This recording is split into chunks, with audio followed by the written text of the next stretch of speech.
For now, as John mentioned there, we're going to bring the judge, Napolitano, Fox News senior judicial analyst, and good morning to you. Good morning, Bill. Three big topics. The president says, I'm not going to fire Mueller.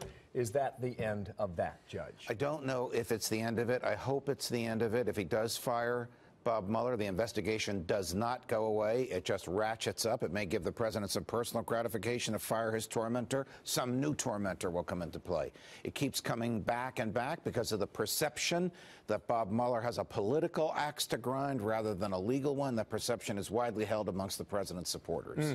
Okay. Now, the emails during the transition phase. Yes. You say you're appalled by the accusation. I am appalled by the accusation of this lawyer for the trustee for the transition. Transition is a corporation that existed to get Donald Trump from Mr. Donald Trump to President Donald Trump. It ended at the moment of his inauguration. The trustee is the successor corporation. The lawyer for the trustee says, we just found out that all of our records were subpoenaed by Bob Mueller. Therefore, Bob Mueller did a bad thing. He didn't.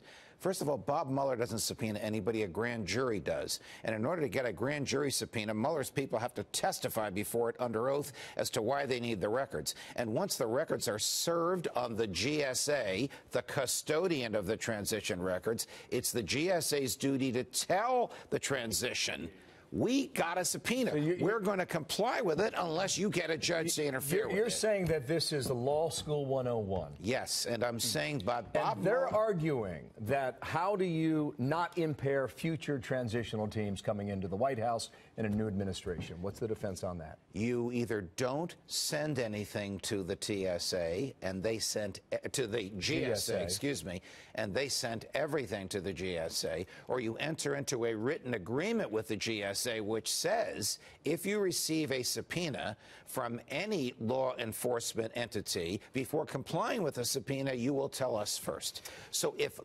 the feds want your banking records, let's say you bank at Chase, they serve a subpoena for your records on Chase. It's not their duty to tell you this. It's Chase's duty to tell you. I think the bigger picture here is the final point about the transition and how devastating the interviews could have been now between the FBI and members of the administration, because you would argue if you have the emails, you have the information, and now you have your line of questioning, and you're arguing the transition team had no idea that happened. So many people from the transition now work in the West Wing. Almost all of them were interviewed by the FBI. At the time of those interviews, the FBI had read their emails. If they asked them questions about their emails and it showed deception or lying to the FBI because the person being interviewed didn't know the FBI had their emails, that is potentially devastating to them. That's the trap that General Flynn fell into. When the FBI asked him about his conversations with Ambassador Kislyak, they already had the transcripts of those conversations. And that's the danger ultimately you see in the legal sense. Yes. Let's see where that goes there. Thank you, sir, very much. You're welcome, See you on a Monday, all right? Pleasure, Bill. More coming up on this, Sandra.